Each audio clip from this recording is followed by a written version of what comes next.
Hello guys, आज हम देखेंगे कि भारतीय संविधान की प्रस्तावना। देखिए, प्रस्तावनाएं पढ़ने के बाद में आप हर एक क्वेश्चन कर पाएंगे और जो भी क्वेश्चन बनते हैं वो कैसे बनेंगे सब इसी से ही आएंगे या तो आने की पूरी संभावना रहेगी।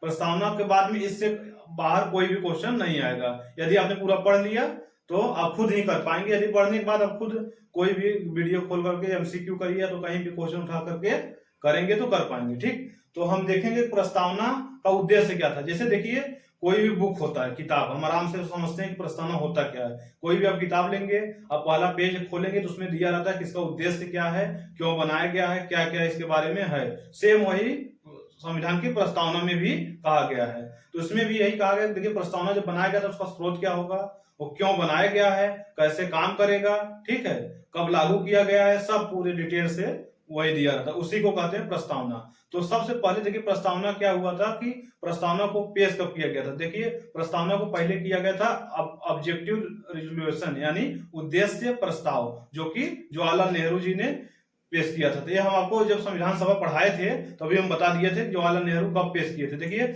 जवाहरलाल नेहरू 13 दिसंबर को उद्देशिका कब पेश किए थे, 13 दिसंबर 1946 को, 13 दिसंबर 1946 को उद्देशिका पेश किए थे जवाहरलाल नेहरू। तो उसी को बाद में 8 दिन तक उस पर चर्चा किया गया। फिर कुछ दिन बाद में फिर इसको 22 जनवरी 1947 को अपना लिया गया। ये बहुत क्वेश्चन पूछा जाएगा, कब पेश किया गया था, 13 दिसंबर 1946 को, अपनाया कब गया था, 22 जनवरी 1947 को, और इसको 8 दिन तक चर्चा या उसके बारे में डिस्कशन किया गया था। ठीक, अब देखेंगे प्रस्तावना जब बनाया गया था तो उसको माना गया था कि ये भारतीय संविधान का भाग नहीं है। ठीक है, तो पहला केस बना था कि बेरूवादी संघवाद 1960 में बना था। देखिए, बेरूवादी संघवाद बना था कि 1960 में इसको एक केस आया था सुप्रीम कोर्ट में। इसको कहा गया था कि ये प्रस्तावना जो है संविधान का भाग नहीं है। ठीक, तो फिर बाद में आया गोलकनाथ केस, इसमें भी प्रस्तावना को संविधान का भाग नहीं माना गया। तब जब केशवानंद भारती केस बना 1973 में, ये क्वेश्चन पूछा जाएगा हमेशा कि प्रस्तावना को कब संविधान का भाग माना गया था, यानी प्रस्तावना को संविधान का अभिन्न अंग बनाया गया था कब, जब केशवानंद भारती बनाम केरल राज्य आया था 1973 में। इसमें कहा गया कि प्रस्तावना जो है वो संविधान का अभिन्न अंग है, यानी आप प्रस्तावना को संविधान का अभिन्न अंग माना गया है। और ये कहा गया था कि प्रस्तावना में आप संशोधन उसमें कर सकते हैं लेकिन उसका मूल ढांचा परिवर्तन नहीं किया गया। ऐसे भी क्वेश्चन पूछ लिया जाएगा कि किसमें कहा गया था कि संविधान का मूल ढांचा परिवर्तन नहीं हो, तो उसमें केशवानंद भारती केस में कहा गया था। ठीक है, तो पहले बेरूवादी आया, फिर गोलकनाथ, इसमें संविधान में प्रस्तावना का अंग को नहीं माना गया। बाद में जब केशवानंद भारती बनाम केरल राज्य आया 1973 में, इसको प्रस्तावना को संविधान का अभिन्न अंग बना दिया गया था। ठीक, एक केस भी पूछा जाएगा। तो अब देखेंगे कि जब प्रस्तावना भारत में एक्सेप्ट कैसे किया गया। देखिए, जब हम बताए थे कि संविधान सभा में भारत मतलब कितने देश से, 60 देशों से संविधान को लिया गया था। तो प्रस्तावना जो है वो अमेरिका से लिया गया था। यदि पूछ लिया गया प्रस्तावना कहां से लिया गया, तो आप सीधा कहेंगे अमेरिका, यूएस से। लेकिन प्रस्तावना की जो भाषा है वो ऑस्ट्रेलिया के संविधान से लिया गया है, यानी प्रस्तावना की भाषा कहां से लिया गया है, ऑस्ट्रेलिया के संविधान से। ठीक, और इसको प्रस्तावना को पेंट किसने किया था, उसको डेकोरेट सजाया किसने था, जिसको कहते हैं कॉलिग्राफर, सजावट किसने किया था, ये ब्योहर राम मनोहर सिन्हा जी ने किया था। ये कहाँ के थे, ये थे जबलपुर एमपी के थे। ये भी कहीं क्वेश्चन यदि बना तो कर सकते हैं, ये जबलपुर के थे। इसने क्या किया था, पेंट किया था। ठीक है, अब चलिए हम देखते हैं कि प्रस्तावना जब था तो इसको स्टार्टिंग क्या किया गया, स्टार्टिंग से। तो पूछा जाएगा शुरुआती क्या है, इसका स्रोत क्या है। तो स्रोत है हम भारत के लोग से। प्रस्तावना के क्या शुरुआत में क्या है कि हम भारत के लोग भारत को एक संपूर्ण प्रभुत्व संपन्न समाजवाद पंथ निष्पक्ष लोकतांत्रिक गणराज्य बनाने के लिए नागरिकों को न्याय, सामाजिक, आर्थिक, राजनीतिक न्याय और विचार अभिव्यक्ति, विश्वास, श्रद्धा की उपासना की स्वतंत्रता और प्रतिष्ठा, अवसर की समानता और समानता के साथ में सभी को व्यक्ति की गरिमा, राष्ट्र की एकता, अखंडता और बंधुता को अंगीकृत करते हुए संविधान को 26 नवंबर 1949 को अपनाया गया है। ये बारे में पूरा संविधान का प्रस्तावना, बस इसी से क्वेश्चन बनते भी हैं। ठीक है, तब देखिए क्वेश्चन कैसे बनेगा। क्वेश्चन ये बनेगा कि इसकी स्रोत क्या है। देखिए स्रोत क्या है, स्रोत है, स्रोत यानी स्टार्टिंग से क्या है, हम भारत के लोग से स्टार्ट होता है प्रस्तावना। ठीक, हम भारत के लोग, भारत को संप्रभुत्व संपन्न है। संप्रभुत्व संपन्न का मतलब होता क्या है, इसके बारे में क्वेश्चन बनते हैं। एक एक वर्ड से आपको क्वेश्चन बनेंगे प्रस्तावना में, बस हम वही एक एक वर्ड आपको समझाते चलेंगे, आप एकदम बढ़िया से उसको समझते चलिए।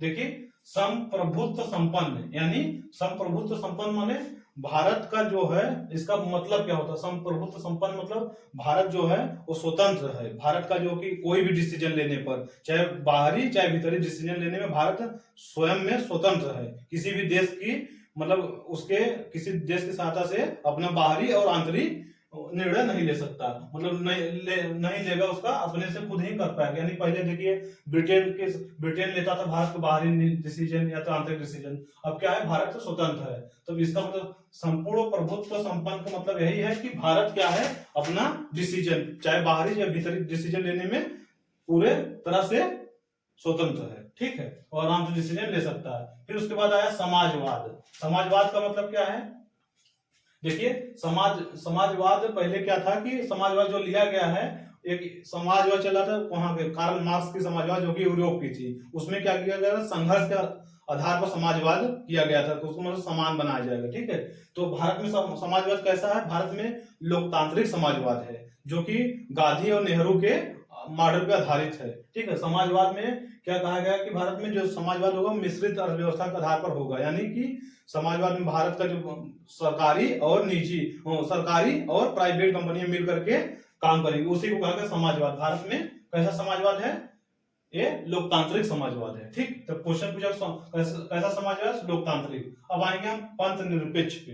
ठीक, ये समझ में आया। संप्रभुत्व संपन्न मतलब होता है, संप्रभुत्व मतलब इसका तो इंग्लिश में सेवरेन, इसका मतलब ये होता है कि भारत जो है अपना बाहरी आंतरिक डिसीजन लेने में सक्षम है, स्वतंत्र है। वो समाजवाद मतलब भारत का एक कौन लोकतांत्रिक समाजवाद है। ठीक है, ये समाजवाद लोकतांत्रिक है जो कि यूरोप से सीधा सीधा भिन्न है। इसमें क्या होगा, भारत में मिश्रित प्राइवेट और सरकारी दोनों कंपनियां मिलकर के काम करेंगे और भारत को समाजवाद की तरफ ले चलेंगे। फिर उसके बाद में क्या है, पंथ निरपेक्ष लिखेंगे। पंथ निरपेक्ष क्या होता है, सेकुलर, यानी पंथ निरपेक्ष मतलब यही सीधा होता है कि राज्य का कोई भी धर्म नहीं है। देखिए धर्म बहुत सारे धर्म है, हिंदू मुस्लिम सिख ईसाई, तो उसमें क्या होगा, राज्य का कोई भी स्पेशल धर्म नहीं होगा। ठीक है, और किसी भी धर्म में बस माइनर टाइप का छोटा मोटा कोई भी उसमें डिसीजन ले सकता है, नहीं तो धर्म का अपना निर्णय होता है। इसका सीधा मतलब पंथ निरपेक्ष मतलब सेकुलर, इसका मतलब क्या होता है कि भारत सरकार का या भारत राज्य का कोई भी धर्म नहीं होगा। ठीक है, अब लोकतांत्रिक, लोकतांत्रिक मतलब डेमोक्रेसी, जो भारत के लोग जो है, लोकतांत्रिक मतलब क्या है, भारत की जनता द्वारा चुने जाएंगे। भारत का जो मुखिया होगा किसके द्वारा चुना जाएगा, जनता के द्वारा चुना जाएगा। तो इसमें जनता क्या होगा, प्रधान होगा। ठीक है, तो लोकतांत्रिक मतलब यही होगा डेमोक्रेसी, इसका मतलब जो वहां पे भारत का मुखिया होगा वो किसके द्वारा, जनता द्वारा चुना जाएगा। अब आया गणराज्य या गणतंत्र। ठीक, गणराज्य या गणतंत्र, इसमें क्या होगा, देखिए गणराज्य गणतंत्र में क्या होगा कि एक होता है, देखिए गणराज्य या तो गणतंत्र में ये वो कहेंगे कि आप कि जो भारत का जो हेड होगा, जैसे कि वास्तविक प्रधानमंत्री होता है, नाम मात्र का राष्ट्रपति होता है हेड, तो उस क्या होगा, गणराज्य में ये जो है एक मतलब निश्चित समय के लिए चुने जाएंगे। ठीक, इसका मतलब यही होता है कि ये एक निश्चित समय के लिए चुने जाएंगे, चाहे चुनाव अप्रत्यक्ष हो चाहे प्रत्यक्ष तरीके से हो। जैसे कि प्रधानमंत्री का चुनाव कैसे होता है, अप्रत्यक्ष होता है, लेकिन राष्ट्रपति का अप्रत्यक्ष होता है। चुनाव किसी भी तरह से हो, लेकिन वो क्या होगा, एक मतलब एक निश्चित समय के लिए चुने जाएंगे। वहां मतलब कि वंशानुगत नहीं हो सकता। जैसे कि पहले राजतंत्र में क्या होता है, राजा का लड़का फिर राजा बनेगा, वो मतलब राजतंत्र, उसमें वंशानुगत चलता है। लेकिन इसमें ऐसा नहीं होगा, इसमें एक निश्चित कार्यकाल होगा, उसके लिए उतने समय के लिए चुने जाएंगे। ठीक है, तो गणराज्य मतलब यही होगा, लोकतांत्रिक मतलब लोगों द्वारा चुना जाएगा, पंथ निरपेक्ष मतलब कोई राज्य का कोई धर्म नहीं होगा, समाजवाद मतलब कि इसमें लोकतांत्रिक समाजवाद को अपनाया गया, संप्रभुत्व मतलब स्वतंत्र है, भारत किसी भी डिसीजन चाहे बाहरी भीतरी लेने में संपूर्ण। ठीक है, इसका ये भारत का स्वरूप हो गया। अब जो बनाया गया था नागरिकों के लिए उद्देश्य क्या है, उसके बारे में दिया गया कि न्याय जो होगा वो किस आधार पर दिया जाएगा। देखिए न्याय होगा सामाजिक आधार पर, आर्थिक और राजनीतिक आधार पर न्याय दिया जाएगा। तो ये सीधा क्वेश्चन बन जाता है कि न्याय मतलब सामाजिक, आर्थिक और राजनीतिक और एक और ऑप्शन दे देगा तो आप उसमें कंफ्यूज हो जाएंगे। तो इसमें देखेंगे सामाजिक, आर्थिक, राजनीतिक, और यदि कहीं क्वेश्चन में देते धार्मिक, तो धार्मिक नहीं होगा, बस 3 टाइप के समाज न्याय की बात कही गई है। देखिए सामाजिक, सामाजिक मतलब क्या होगा, देखिए सेम इसी के समाजवाद के आधारित पर है कि इनको सामाजिक न्याय दिया जाएगा, यानी कि जो न्याय होगा वो सामाजिक होगा, लोग को समाज के हिसाब से लेकर के चलना होगा, ठीक है। आर्थिक मतलब क्या होगा, जैसे जो गरीब है अमीर है उस हिसाब से देखा जाएगा। और राजनीतिक क्या है, लोगों को राजनीतिक में योगदान देने के लिए, मतलब सबको राजनीतिक में लाने के लिए कदम उठाया जाएगा। तब देखेंगे जब भी न्याय होगा मूल सामाजिक मतलब यही होगा कि मूल जाति धर्म के आधार पर विभेद नहीं किया जाएगा, सेम मतलब यही होता है। यदि आपको किसी के बारे में न्याय देना है तो उसमें नहीं देखा जाएगा कि वो पुरुष है महिला है, ठीक है, वो कौन सी जाति का, ये सब नहीं देखा जाएगा। सीधा मतलब होता है जाति धर्म आधार पर भेदभाव नहीं किया जाएगा, इसका मतलब होता है सामाजिक, ठीक है। आर्थिक मतलब ये होगा कोई गरीब अमीर है तो यदि कोई जुर्म कर दिया तो सबको बराबर हिसाब से सजा देगी, आर्थिक रूप से उनको क्या होगा कि आर्थिक रूप से बराबर लाने के लिए किया जाएगा। जैसे कि कोई गरीब है अमीर है तो उसको उस हिसाब से बराबर लाने की कोशिश किया जाएगा, वही होता है आर्थिक। और राजनीतिक मतलब यह है कि लोगों को राजनीतिक में सबको स्वतंत्रता है, कोई भी राजनीतिक में आ जा सकता है, ठीक है। तो ये होगा न्याय होगा, ठीक। अब स्वतंत्रता क्या होगा, स्वतंत्रता होगा इसके स्पीच की, विचार की, आप कोई किसी पर विचार कर सकते हैं, ठीक है। अभिव्यक्ति की, एक्सप्रेशन की, अभिव्यक्ति मतलब एक्सप्रेशन, आप किसी भी टॉपिक पर बोल सकते हैं, उसकी स्वतंत्रता होगी। विश्वास की होगी, आप किसी पर विश्वास, किसी भी उसमें विश्वास कर सकते हैं, ठीक है, यानी बिलीव कर सकते हैं। श्रद्धा यानी आप किसी को फेथ कर सकते हैं, उपासना किसी को वर्शिप कर सकते हैं, यानी पूजा पाठ कर सकते हैं, किसी पर श्रद्धा रख सकते हैं, किसी पर विश्वास करिए, बोलिए, विचार करिए, ये सबकी स्वतंत्रता दिया गया है। तो स्वतंत्रता में ये भी क्वेश्चन कभी पूछ लिया जाता है कि स्वतंत्रता कितने प्रकार की है, तो कितने प्रकार की है, 5 प्रकार की। कौन सा, विचार यानी इसको थॉट की, अभिव्यक्ति यानी एक्सप्रेशन की, विश्वास यानी बिलीव की, श्रद्धा यानी फेथ की, उपासना यानी वर्शिप की, 5 टाइप की। और न्याय 3 टाइप के न्याय की बात करेंगे, कौन सी, एक सामाजिक, आर्थिक और राजनीतिक, ठीक है। ये यहाँ बहुत ध्यान दीजिए कि यहाँ धार्मिक स्वतंत्रता की बात नहीं की गई। क्यों नहीं की गई, क्योंकि हम लोग को पंथ निरपेक्ष राज्य मानते हैं, पंथ निरपेक्ष देश मानते हैं, मतलब कोई भी राज्य या देश का कोई भी धर्म नहीं होगा, इसलिए धार्मिक कोई स्वतंत्रता न्याय नहीं है, ठीक है। अब देखेंगे समानता, इनकी प्रतिष्ठा और अवसर की समानता, सबको समान अवसर दिया जाएगा, सबकी प्रतिष्ठा पर ध्यान दे, उसकी समानता की बात की गई।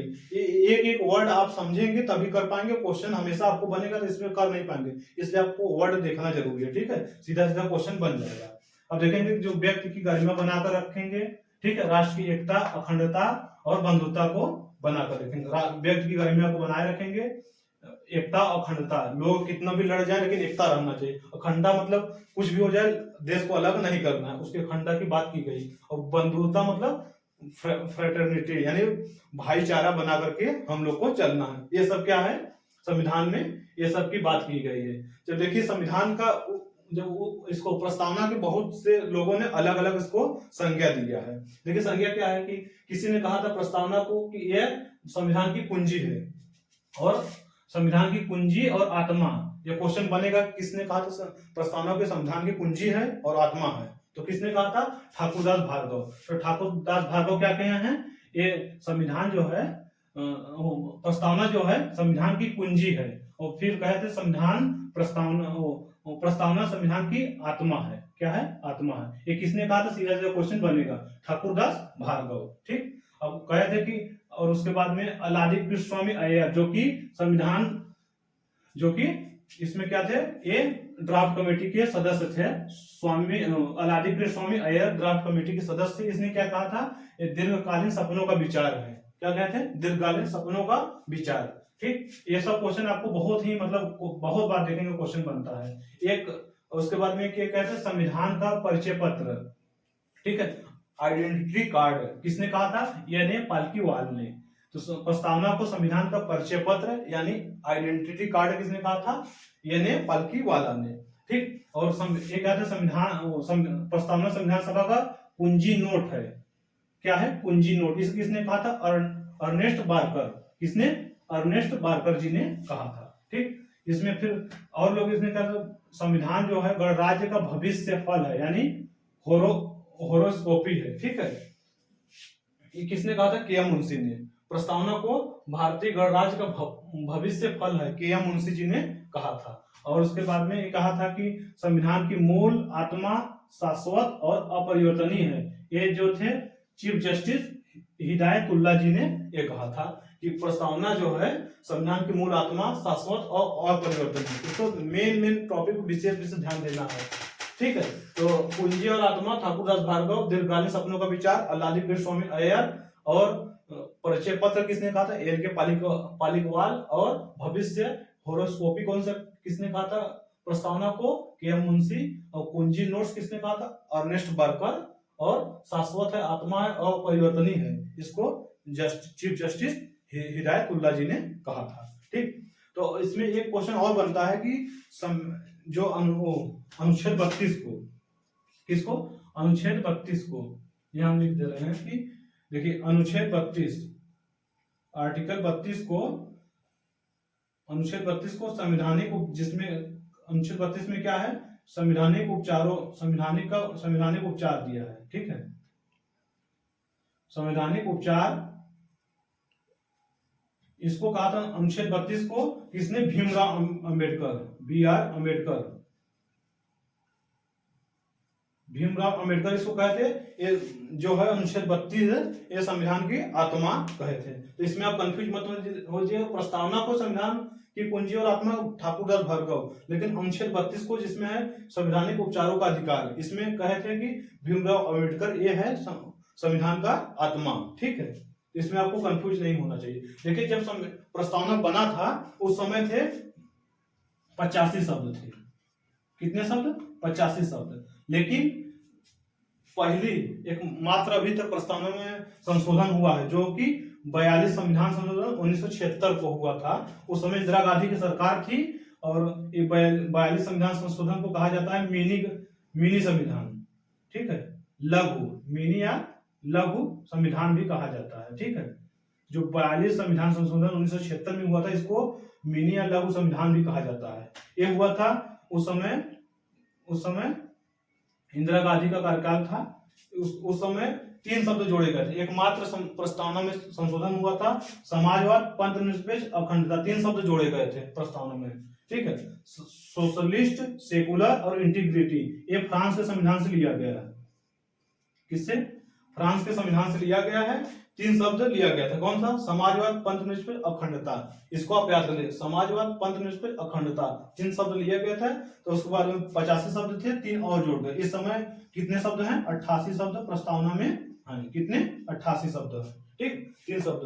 तो देखिए जब बना था संप्रभुत्व संपन्न, ठीक है, उसके बाद में देखिए एक समाजवाद, पंथ निरपेक्ष, 2 शब्द जोड़े गए थे, और इधर एक अखंडता इसमें जोड़ दिया गया था, ठीक। और उसके बाद में लोकतांत्रिक, तो अब क्या हुआ, अब सीरियल से बन गया है, संप्रभुत्व, समाजवाद, पंथ निरपेक्ष, लोकतांत्रिक, गणराज्य, ये सीरियल्स लगाने के लिए भी दे देता है। अब इसको याद करके सीरियल्स लगा सकते हैं, चाहे तो कर सकते हैं SSDR, ऐसे भी कोड से याद कर सकते हैं। SSS देखिए सबसे बड़ा है, यहाँ से सोवरेनिटी शब्द के हिसाब से देखेंगे, सेकुलर, सोशलिस्ट, सेकुलर, और इसको डेमोक्रेसी और रिपब्लिक, इसको सीरियल से भी पूछ लिया जाता है, तो आप सीरियल से भी इसको याद कर डालिए, ठीक है। तो ये प्रस्तावना में ये सब क्वेश्चन बनते हैं, ठीक है। यदि आपको वीडियो अच्छा लगा हो तो लाइक शेयर सब्सक्राइब करिए। Thank you.